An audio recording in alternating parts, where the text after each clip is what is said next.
Ladies and gentlemen, welcome to another edition of In the Pit with Lobo Tigre. Our victim of the day is Gianni Kovacevic. He's the CEO of CopperBank. Now, I've known Gianni for many years. I'm not even sure when we first met as investors. And to give credit where due, I have to say that Gianni wrote the book on copper, literally. I remember him handing me the book at a trade show once about how bullish he was on the coming copper bull market that he saw coming. And here we are. Copper's roaring, and Gianni is the man who wrote the book. So we're talking to Gianni about his company, not his book. We're going to leave copper aside. We're going to assume most of the audience here is with us as copper bulls. And the question is, why should I buy Gianni's stock? I got to say, friends get no special treatment in the pit. Gianni, you know that I'm not a huge fan of the land bank thesis to begin with, and you're a copper land bank. So why don't you give me an overview, big picture answer, and I've got questions, but give me a big picture question. Why should I buy your stock? Well, people say they hate the land bank, but you know what you love is no dilution, Lobo. How many full warrants were issued during the commodity bear market? You could choke a bloody horse with them. And that's what's handicapping the upside value of many copper juniors.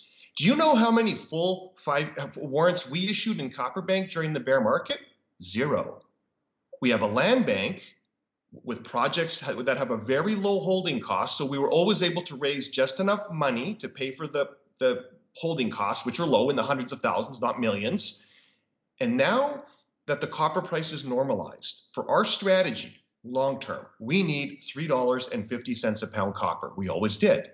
Now, until that manifested itself, as our common friend Rick Rule would always say, that was always a when question, not an if question. So we waited for that to happen very quickly. And then that's the magic button. When that happens, investor interest was going to be there. We knew that since we have a sort of a multi-year high, but it also told us it's time to go and move the projects forward. So during the bear market, why do you like land banks? Limited dilution. If you have a focused team, they're always measuring and analyzing what should we do next. Ultimately, if you've got a good enough land bank, the fortune has already been spent on the portfolio. I'm talking well in excess of $100 million, Lobo. So when you go to those next steps, what really gives you joy as a retail investor, and me and my group are all investors just like you, is now we need to spend a few $1,000,000 to answer the next few unanswered questions, not tens of millions, a few million.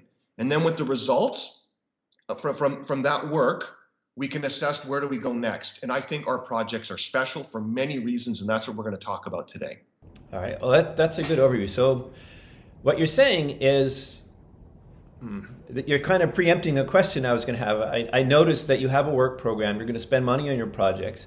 And we've heard Rick Rule say for years, optionality plays, these land bank plays, should keep the copper, gold, or whatever safe in the ground. That's why it's like good in the bank, and not spend money on it. Wait for higher prices. And here we have higher prices, so things are changing. But the question is, land bank is supposed to not spend money on these projects. It's supposed to keep them safe until a bigger company comes along. And you bought known projects with large resources already. Why do you have to spend money on them now? These have already had studies on them. They're known. They were not of interest in a low copper price environment, but now we have a high copper price environment. Why apparently abandon the land bank model and start spending money on these projects now? Well, I can't eat my shares, Lobo. Unlike a lot of other companies, I don't care about my salary. I own millions of shares. Me and my partners own tens of millions of shares of CopperBank. And this is important, you have to be able to answer some unanswered questions. It's a low probability that someone's going to come and knock on my door and pay me a huge premium for everything I own. We need to look at each different initiative, each different asset that we do own. And I will say that we have two world-class, advanced stage, very well situated copper projects. I'm talking Elko County, Nevada, and Pinal County, Arizona. Basically, they're the Beverly Hills address of the mining industry. And we want to sort of unlock the value. We want to capture or close that delta. We're trading at 1/2 of 1 penny per established pound in the ground. So by spending this few $1,000,000, I'll talk about Copper Creek. we want to update the resource. There's a lot. There was 12 holes that aren't included that were drilled at the end of before the bear market happened. They're not in the resource, and we have areas that was all vertical drilling where there's no credit. You get a zero in between certain parts of the resource, and then you also have this deposit open in every single direction. We have over 400 breccias that are mapped and outcropping at surface. They only drilled 40 of them. So you put this all together, you got this juicy breccia outside of the existing resource, which we can drill. Anything that we delineate is attributable to the historical resource. So then if we already talk about something that, and this is historical, it's 1 billion tons, 500 million tons of measured indicated at 0.44% copper and 480 million tons of 0.34% copper inferred, we believe that that can grow. It is open in every direction. This is how this business works. And then when you look at the comparables, before we even get started, we're trading at 1/2 of 1 penny per established pound in the ground. Well, I think there's a pretty good probability that we can increase the size and quality of the resource, Lobo. And then if the industry, once upon a time, the last time copper was $4, these things were being sold for between 3 and 10 cents per established pound in the ground. And I just uploaded a new presentation to the CopperBank website, and I've got a beautiful comparables, 20 different deposits. What are they actually trading for today? And the scale goes from 15 cents to about 1/2 of 1 penny per established pound in the ground. There's a lot of value. Let me jump in there then. If I understand what you're saying is, and maybe a confusing word is, I thought I saw the word development in one of your press releases or one of your descriptions. You're talking about Copper Creek, and it sounded like you were going to develop it. And to me, development means mine building or preparing to build a mine, which is not a land bank thing to do. But that's not what you're talking about. You're talking about you spent no money for years on the projects. Now we're going to dust them off and show with a minimum investment, a minimum amount of work, just a few $1 million. You're not building a mine. You're just trying to show the value of these projects. I'm not trying to do you a favor here, but is that what I'm hearing? It's not really changing the land bank model? Or are you going to actually do development work? No, absolutely. We're not even doing a feasibility study. We have absolutely zero interest. Why? Because we're in the copper corridor of Arizona, which was the largest production area of copper in the world until Chile passed it. It has a readily available workforce, and all the ancillary important attributes that are required for a copper mine are all there in the copper corridor. Whereas if you're in the middle of nowhere at 4,000 meters with no water, no workforce, no electricity, and not to know what to do with tailings, you have to be able to address these things. When you're located next to 10 of the largest copper mines in the world, well, they're all within 50 or 100 miles of our project. So I'm not going to waste my time and spend valuable shareholder money on that. If we do my job correctly, we should have monetized this asset well before that. What we want to show now is the project is big, it's world class, but is it really tier 1 world class? Could Copper Creek be a 2 billion ton resource in the copper corridor in Arizona? Well, it's open, it's plausible. That's our focus. All right. People so what will it cost to get to that answer? Well, I literally could not spend $10 million right now. I have nowhere to spend it. Now, a geologist could spend $20 or $50 million. They'll drill holes until, turn it into Swiss cheese. But we as investors, we're looking at doing a 3-phase drilling program. First important statistic, this is all going to be off of private property, Lobo. We do not have the permitting issues that so many people have. This is patented land.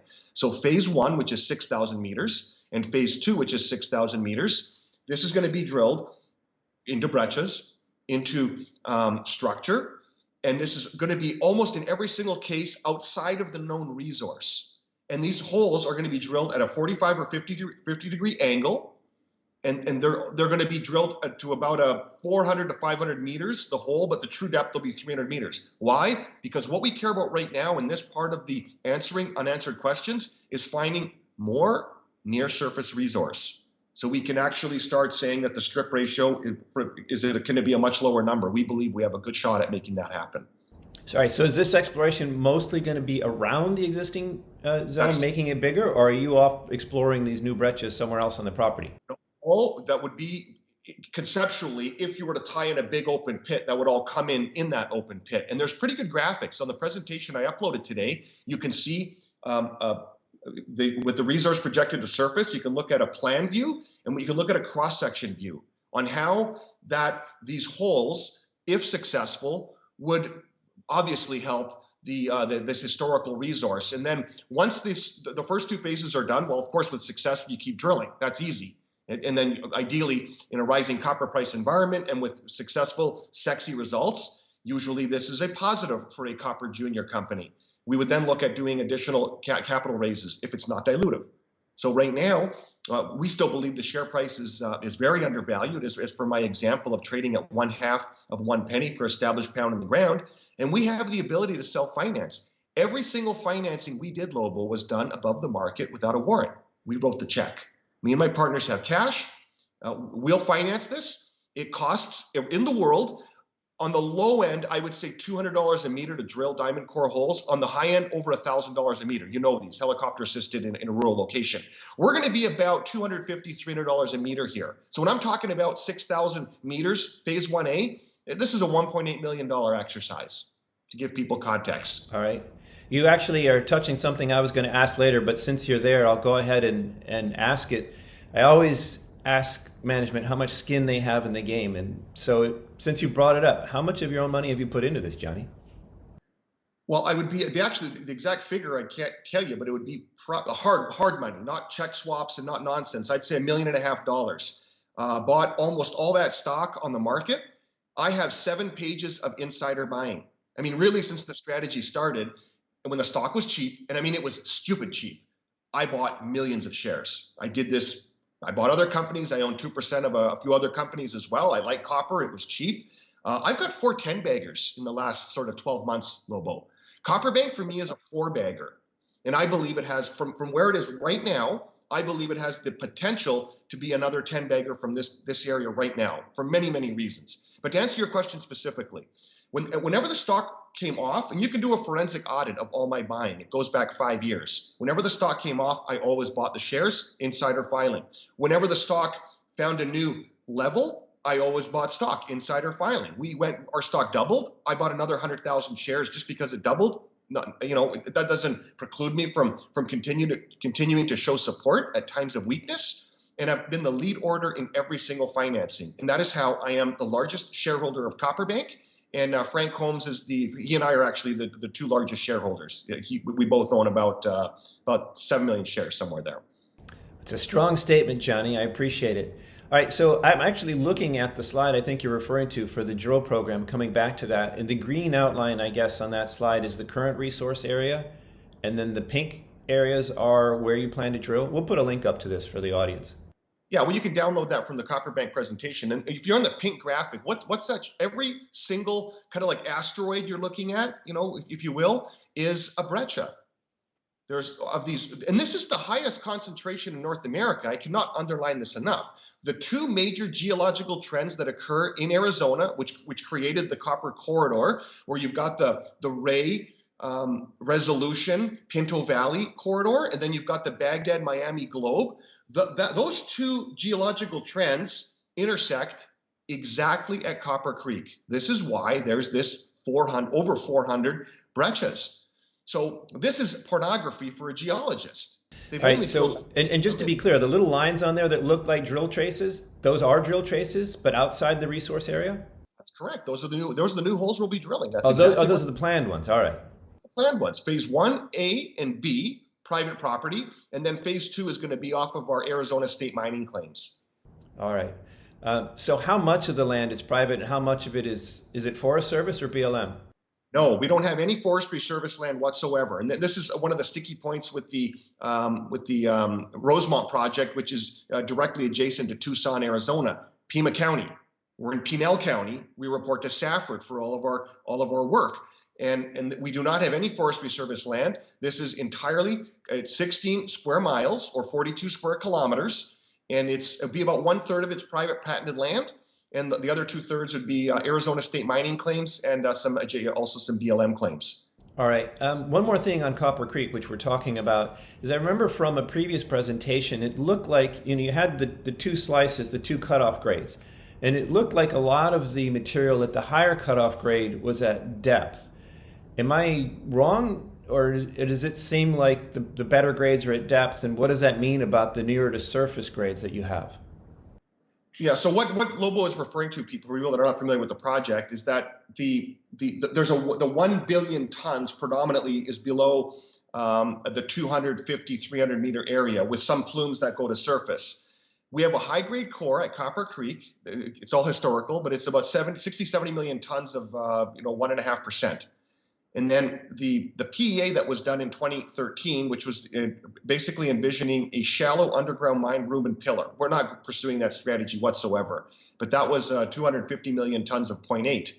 The global resource, which is 0.44% copper in the measured and indicated category, there are areas that come to surface, but there's also areas, because virtually all the drilling was done in a vertical orientation, where if you look at in Leapfrog of the block model, there's just a zero.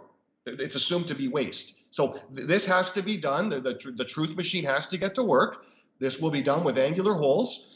And more important, if we look at the areas, if the resource is here, Lobo, and projected to surface, well, everything here is deemed to be strip. It's right now considered waste.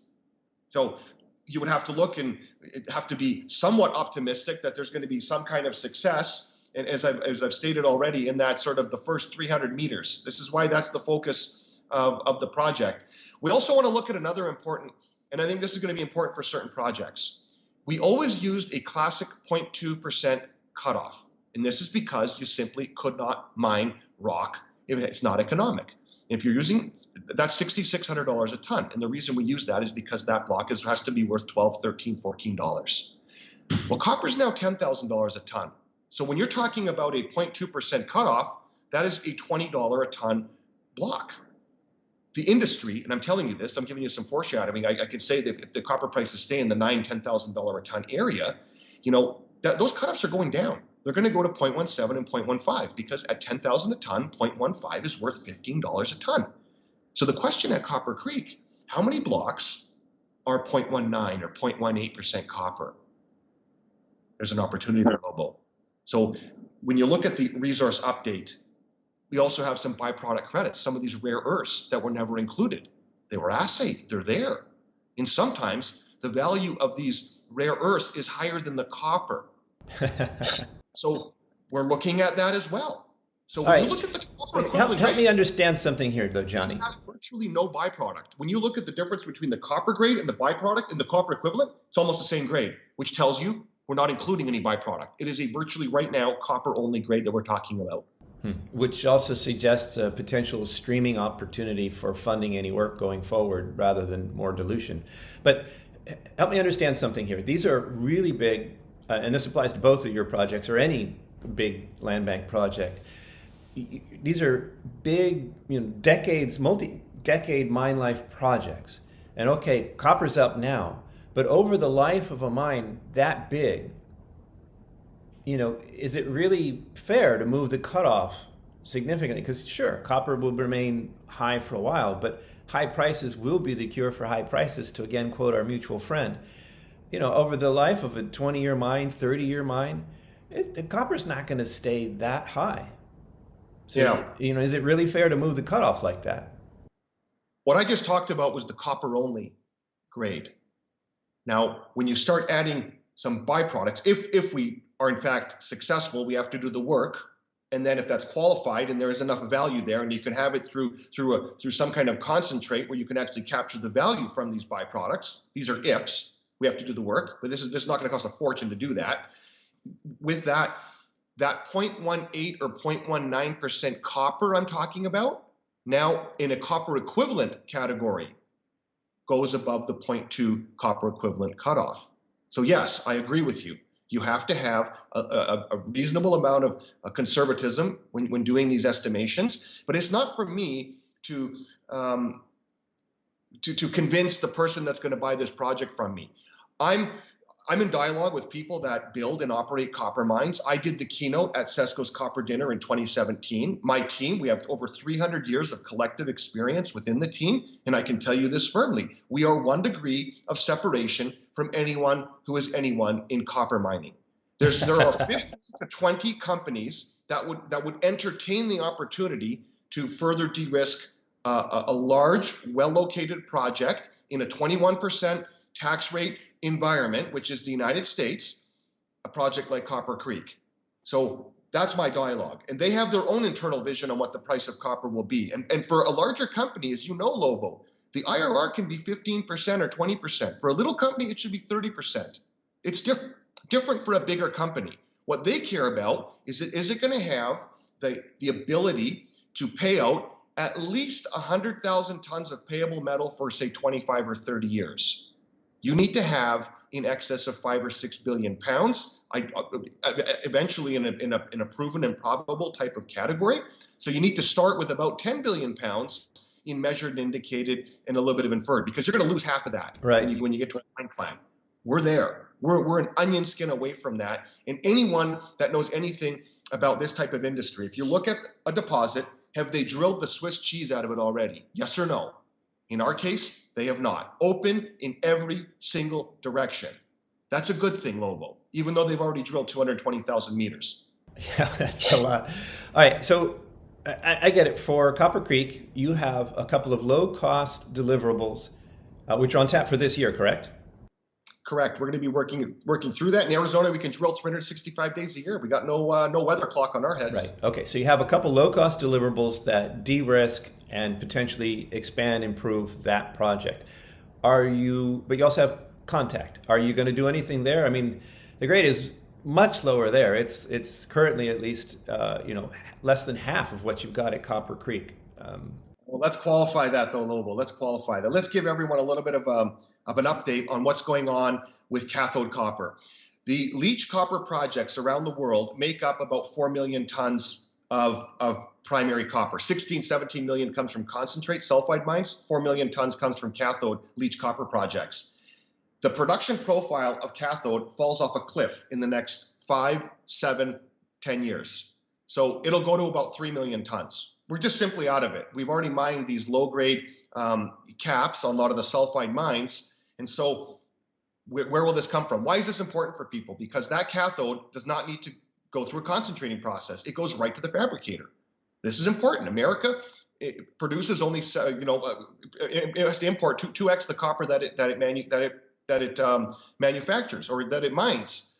And so those projects, why are they interesting? Well, the CapEx is far lower. The energy savings, the grinding of the rock, there's no ball mills, there's no sag mills. You basically blast the rock, you throw it on a pile, and you pour sulfuric acid over it over many, many years, and you slowly leach the copper out of it. When you're talking about the CapEx per ton of capacity, well, we could look at the 22 projects being built right now. The average is about 2 billion CapEx for each 100,000 tons of metal. Do you know what the CapEx intensity is for a copper oxide project like Contact in Nevada? It's about 1/3 that. 1/3. So I understand. Tolerate lower grades. Cathode. Now the grade profile of the future copper oxide projects, 0.3, 0.25, 0.2. We are par for the course when you're talking about leach copper at Contact. All right, let me rephrase, or not rephrase, but let's pivot here. Both of these projects had feasibility studies almost 10 years ago, or some level of economic study almost 10 years ago. Both of them had negative NPVs at prices at that point. No, that's not true. That's an incorrect statement. 320 copper at Contact, and it had a 26% IRR after tax. After tax. 26% at 320 copper. I remember looking at the studies, and I remember seeing negative NPVs at assumed prices at the time. I'm not saying now. I'm not saying... No, when it was published, September of 2013, the Contact PFS, which was published by Hard Rock Associates, they used 320 copper. It has an NPV on the project of, they used 35% tax rates. Tax rates are now 21% in the United States, but it had an 25.9% IRR. That's at 320 copper. Well, then if I got that wrong, my apologies. I'll have to go look up what I was seeing. But the question is, if prices are higher, costs are higher too. So it's not just a question of dusting it off and saying, okay, here's our higher prices. But you say... Well, are they? They're different in different parts of the world. So in Nevada, because our expensive inputs, so the unknowns on a copper oxide project are acid. That's going to come ideally out of Kennecott copper. Sulfuric acid prices are much lower than they were back then. It's more readily available. And it makes sense if we're going to be mining less and less copper oxide projects, there's less and less take-up of this sulfuric acid, which people need to get rid of. Oil was $100 a barrel when these things were done. And it was envisioned that oil would be $100 a barrel forever. Oil is now $60 a barrel. And if you look at the cost inflation, tax rates were 35% when the study was done. They're now 21%, probably going to 25 or 28 under the Biden administration. We'll see how long the current administration keeps those. But lower, and it's virtually right now, it's the lowest in the world. Of any of the large copper mining camps, the tax rate and the tax regime in the United States is the lowest of anywhere in the world. That's important because if you're putting out $1 billion of cash flow a year, if you're paying 35 to 40% or 21%, by my math, that's $200 million difference. It's a big deal. You have to look at all these inputs. So actually, perversely, when you're talking about a copper oxide project, because of diesel and sulfuric acid, they're your two most expensive features. And then the other one is electricity. And the difference between sourcing electricity, which was already in the 6 or 7 or 8 cents a kilowatt hour in our jurisdictions, it's low. A project like that now, you can start looking at these solar power schemes. I understood that there was a sulfuric acid supply issue in Arizona over the last year. I'm talking Nevada. Nevada's a leach project. Okay. Kennecott Copper's 3 hours away. The Copper Creek is the sulfide project. That's going to be concentrate.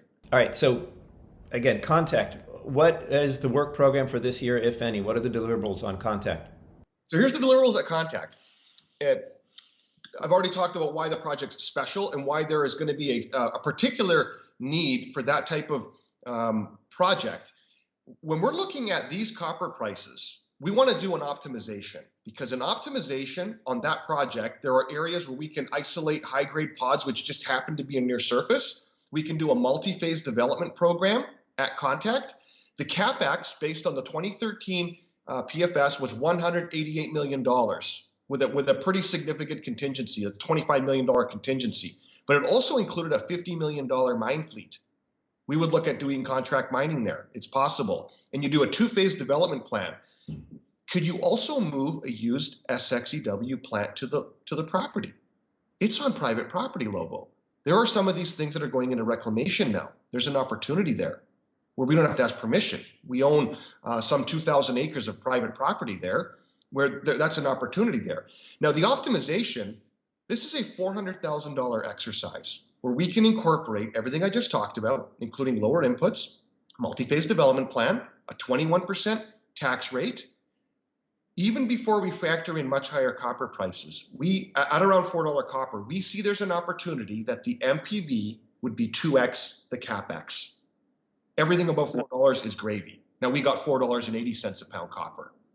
The sensitivity, if you look at every 25 cents that the copper price goes higher, we capture about $25, $30 million at Contact. So do you need to do any drilling to update those that stuff? That's the PFS. Now, right. You always want to have blue sky in a project like this, because wait, before we move on from the PFS, do you need to do any drilling to dust that off, or can you just put new inputs in that same study and use it over again? However, we want to go and have a tougher look at the metallurgy. The Deepak Malhotra, we did the last 2 metallurgical studies on the project. The PFS, they have 8 kilograms consumption of acid. We think that could be higher. We want to verify that. And there's also to see, because the problem with these copper oxide projects is they don't have a fair enough representation through the deposit to see what the leaching characteristics are going to be for the various zones. We have 76% recovery, which is quite high for a copper oxide project. We got low or lowish acid consumption, and it's got pretty good kinetics in the leaching parameters. So there would be, if we want to pursue that, and I think that would be something that we would look at with a partner, but this is, again, not millions of dollars. This is something that's bite-sized, and it's very important to show definitively that the project has these positive kinetics with leaching, because the devil's in the details there. Sure, you wouldn't want people to dismiss it as not credible because of rosy-looking recovery numbers. All right. So all in all, Drilling at contact. I Where would understood. we? So all in all, exploration or project budgets. What do you plan to spend this year, and how much do you have in the bank at the moment? Okay, so let me talk about where we want to drill at Contact. So Contact has an adjacent parcel of land, which is about 1.5 kilometers southwest of the PFS area, about a mile, if you will. So anything that we find in that area could be immediately attributable to the PFS. Well, when the previous operator, Inexco International, was completing the PFS, they actually couldn't do it because Allied Nevada owned the land to the west. They did it Allied Nevada in September of 2011. And they did a field program in July, August of 2012. That area called Copper Ridge has copper oxide outcropping at surface, 1 to 12%. This is a very exciting drill program. This should be cost effective because we would go at this with reverse circulation drill holes. They would be 100-meter in depth. So it would be about $1 million, can get you some pretty interesting results. With any kind of success there, we're looking at finding perhaps a high-grade starter pit area in this here, or additional resources to augment the existing 9.5-year mine life or proven and probable historical reserves that we have. There's some additional resource that you can convert later, but we want to look at that area. All told, the optimization, $400,000, and this, what would be let's call it a two-phase drill program, 100 to 150 meter depth. This is $1.5 million all told at Contact. So and I've said this many times, we've done some press releases on this. We're considering, does it make sense to spin out Contact now that the copper market has got a lot of interest? There are teams that have a lot of cash, a lot of will, but they have no project. So it may make sense to move it forward. And specifically with guys that know copper oxide in the United States, been there, done that. We will gladly take equity for our shareholders, long as they have a plan and a financing plan to basically to round the bases, where we can actually have some real, the deliverables can actually be presented to the market. And what would the value of a project like Contact be? You know, you look at that CapEx, 2x higher than the MPV, the optimization, and of course drilling. Everyone likes drilling. If we find some higher grade results, 1.5 kilometers west of this PFS, that's a good thing, Lobo. And all told, this is a bite size. Anyone can raise $1.5 million and get going. And we care about one thing and one thing only: shareholder value. Unlock it. We're the largest shareholders of CopperBank, and we think that's like a hidden little gem in the company. And it should not be overlooked. This is a world-class project, and it's in a 20-year cycle of a development project, from discovery hole to the bankable feasibility study. Projects on like year 15 or 16. Very Right, well. so without getting you in trouble with saying anything that's not public yet, can you help us quantify or qualify? What are the odds here? Is this a plan? We're going to spin this out, or is it still under discussion? We might spin this out, or? Well, our market cap's 45 million Canadian dollars, Lobo. That's 35 million US dollars. What's it worth? Now, if someone comes and pays me cash, it's got to be one hell of a high number. Otherwise, why would I sell it? They're hard to buy. We looked at 200 projects when we were doing the CopperBank business model during the bear market. Passed on a lot of things. Had to have 3 criteria. Had to have a lot of money spent on it. Check. Had to be a jurisdiction where our children can work. Can't send your kids to somewhere that's too exotic. And it had to have at least a reasonable plausibility that someone larger than us would take the project on and move it to final sort of steps towards a bankable feasibility study. Our projects check those boxes. We looked at 200 projects, Lobo. I understood. But the question is, I'm trying to wrap my mind around the work plan for this year. So if this year you're thinking you may spin Contact out, that changes the work plan, and so I'm trying to get the odds. What? I'll answer your question specifically. Our focus is Copper Creek right now. We've spent a few years carefully measuring the next steps at Contact. Now, when you understand this optimization that I'm talking about, the cost is $300,000 or $400,000. That's to have the consultant stamp it. We've looked at it. We roughly know how that movie ends. Internally, if I do an NDA with a larger company, we can talk about this. It's never be public information, but we can tell them, no, this is what you got to do. This is the anticipated result. Understood. The unknown is the drilling. Do we want to do that right now in CopperBank? Have fantastic drill results? That's a good problem. But what if they're all blanks? What if they're all misses, Lobo? It's possible. It's drilling. It takes a little bit of the allure away from Contact. So you have to measure this very carefully. Maybe it makes sense to package this And then you have the insurance policy. You're really moving forward the optimization and development of the PFS area with a bit of satellite drilling, and of course with using science and evidence, and with the best intention there. But does it make sense to do it in CopperBank? We'll see. We will look at that. But our focus right now is to do this high probability drilling at Copper Creek into these breccias that are just sitting there that have never been drilled before. Okay. So for what you're sure you will do, or you're sure you do plan to do, what's the budget and how much money do you have in the bank? We raised $1.25 million in our last raise in February. So we've got enough cash to pay for all of our payments, including all the studies and all the important work that's being done right now. So people should assume we do not have these drilling dollars. Phase 1A, 6,000 meters at $300 a meter, $1.8 million. Phase 2, $1.8 million. And phase 3 would be probably $2.5 million. We're going to do this in bite-sized formation. We're going to start with raising the $1.8 million. Our fallback is we'll just put the money in ourselves. So if our share price is not in an area where we feel it reflects the value of the assets, this is not just me talk. People always say these things, but we actually execute. I do this every single time. And why am I going to do that? Why did our share price go up 4x, Lobo? Because when I do financings, I don't do it with the hyenas, the warrants, where you have to buy the share back every time. No, we do it internally. We do it with people. We take those shares and we put it in a filing cabinet. They don't have to be rebought.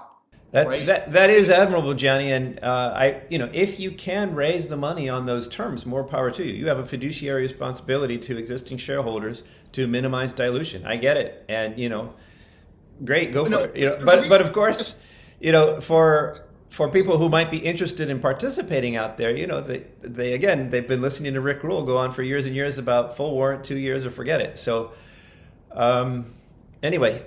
How many of those deals pay out? Be honest. It retards the potential of the share. Everyone gets so excited about their 5-year warrant. You know how many 5-year warrants? Yeah, I didn't say 5-year warrant. I said 2-year. I'm not a big fan of the 5-year warrant. If a company can't deliver in a couple years, then giving them 2, 3, 4 more years to hang themselves isn't going to help them. Anyway, but I'm with you on that. If you can raise the money on less dilutive terms, you absolutely should. But on this subject, I was going to ask you, what the heck happened to the stock in February? The stock doubled in February. The only news release in the entire month of February you put out was about a financing. That doesn't usually make a stock go up. It usually makes it go down. So did you get written up somewhere, or what happened in February? Everyone always says that. They don't look at the months before. No one says what happened in November and December when we traded tens of millions of shares in tax loss selling season and the share price just stayed like this. New Year's tax loss selling season ended. The copper price did very well at the end of last year. And all of a sudden, January 4th, it was just the copper price was on page 1 of the newspaper. And our share price shot up to about 35 cents. Yeah, I saw the January one, but it's the February one that really caught my eye. But here's what happened. When the stock was 32 cents, Lobo, I announced a 35-cent no warrant financing. And people think, well, who's going to put the money in? The second that I noted the financing is full and oversubscribed, can't buy the stock anymore. Everyone had to go to the market. And people that wanted exposure, they thought we wouldn't close the financing or it'd be better terms or it'd come off or here, there. Stock went immediately higher. And then what happened, remember that Reddit time? Some kid with a huge following talked about CopperBank. And the stock went to 83 cents. Now, it sold off because these guys were in and they were out, but we've traded 23 or 24 million shares above 55 cents. This really is a consolidation. It's a firm floor in the stock. I will submit to people. You can just look at the math yourself. This is after all that euphoria. It's flat out. And I will submit to people that when, depending on how I want to finance the drilling program, so there's a few scenarios. The stock was parabolic again. Okay, that's a good thing. Stock stays flat. But if the stock was to really come off hard for whatever reason, we would.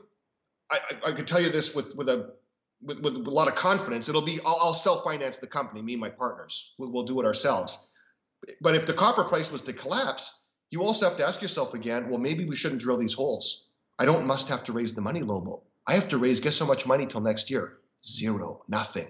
I don't need money. I own everything I own. I have no joint venture obligations. I've got these 2 advanced stage projects. I've got actually 3 world-class exploration plays. People are knocking on our door. They're kicking the tires.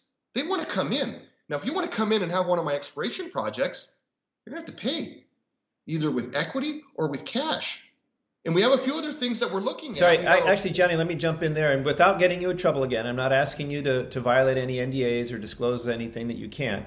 But can you say that you have any of the majors have signed NDAs with you?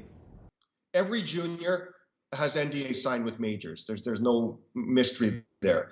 The question is, how many majors come to a project with a team of people and spend 3 or 4 days?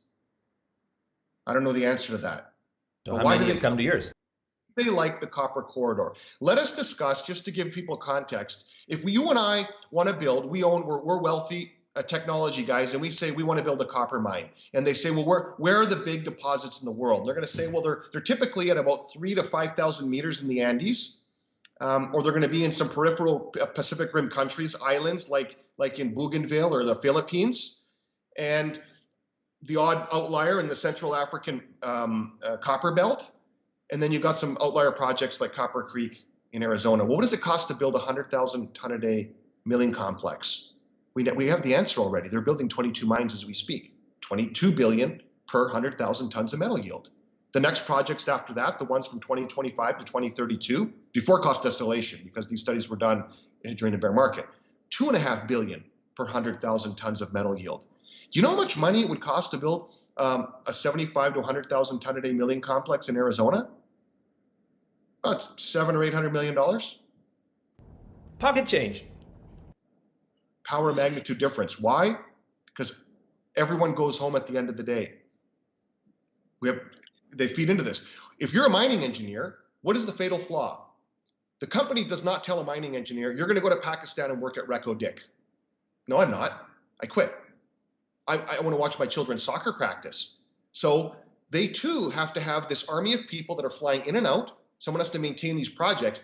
If you could build a project in the copper corridor. Now, I don't have any calculus, or I haven't done any detailed surveys, but I can tell you that that's going to be an optimal location. When you're talking about electricity requirements, readily available. It's a power of magnitude. So even if the strip ratio might be a little higher in a project in Arizona, you have to pay for all these things anyways. And this is what they're measuring. The CEO, the C-suite, and the technical groups are looking at these 50 or 60 opportunities. There are about 70 of these large projects. 2/3 are already owned by majors. 1/3 are owned by juniors. We own one big one and one little one. All right. So Gianni, can you tell me how many of those teams have you hosted? Well, a few. But this is also during the bear market. But this is important for people to understand this. Even the projects that the majors own, they're looking at their pipeline. Depending on the major, they might have 2 or 3 or 4. And they're saying, well, do we really want to build that project at 4,200 meters? Do we really want to build that project in Peru now after all that development and with these election uncertainties? And they're still digesting all the development they already had? How do they move the concentrate from the large mines of Peru down to the coast? All right. Well, let's go with a different comparable then. Why your projects versus what South 32 and others actually in your part of the world are working on? Because grade. The grades of the largest copper mines in Arizona are, and I can list them for you here. There's Sap, Ray, Baghdad, Pinto Valley, Sierretta, Garfield, Morenci, Mineral Park. 0.39, 0.39, 0.4, 0.32, 0.29, 0.27, 0.23% copper. That is the grade of the projects in Arizona. Our project has a measured and indicated historical resource of 500 million tons of 0.44% copper, which at $10,000 a ton means every single block is worth $44. So if we have a cutoff of $15, meaning if a block is worth less than 50, we throw that away. You don't get any credit for that. Our grade is 2x higher than our cutoff grade. That's good. That's what you want on a project. And so the reason that our project is going to be of interest for larger companies is tax rate, location, readily available workforce, and grade.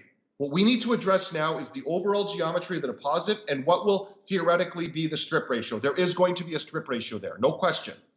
So even if it's a higher than maybe higher number than other projects in other locations, because you're saving so much money on the infrastructure and other attributes, yes, they will tolerate that. And the planned drilling for this year would address that key question on the strip ratio. Well, it'll get us going there. What really needs to be spent at Copper Creek, if you had the dream budget, a major could go to Copper Creek and have a $50 or $60 million drilling program.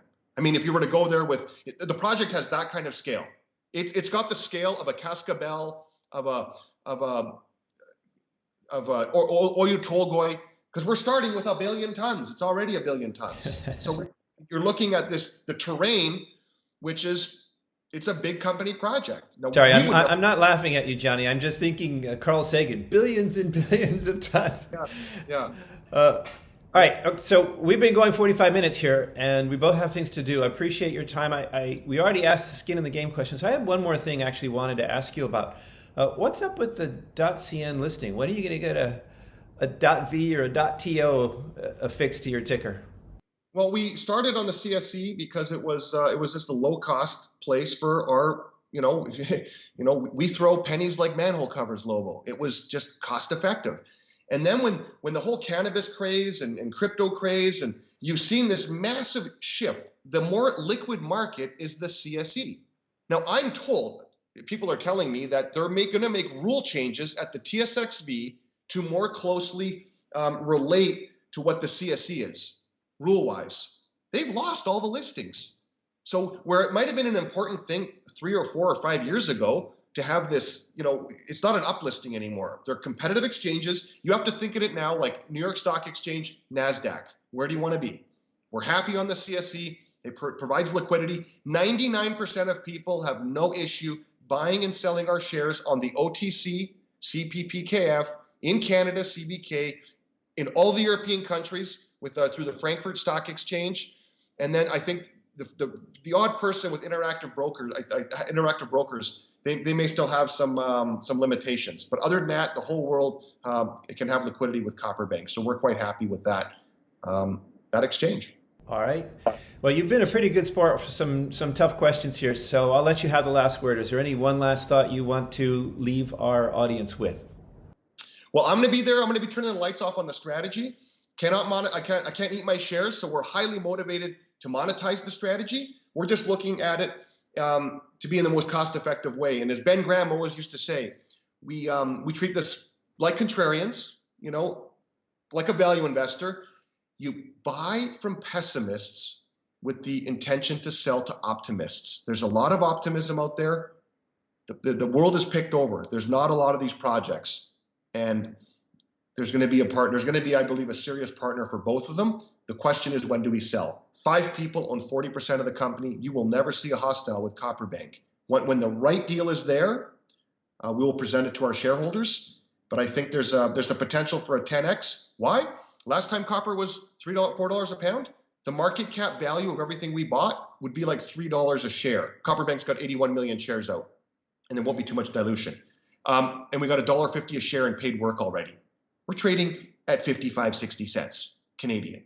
So if we have this, copper's now way higher actually than the all-time high, but you got no euphoria, no ebullience. Something's got to change here, Lobo. If you see a 5 in the copper price, maybe that's a signal for it, but we'll see. All right. And we hope Goldman Sachs 15,000 a ton forecast is visited. That would be interesting. Okay. Well, thank you for being a good sport. Good luck with it. And please do keep us posted. I will indeed. Thank you, Lobo. Thank you for watching this edition of In the Pit with Lobo Tigre. If you enjoyed or found value in what you just saw, and you're watching this on any sort of social media, please do hit the like button and the share link. Send this on to anybody you think might be interested. That helps us out a lot. If you're watching this on YouTube, please do hit the subscribe button as well.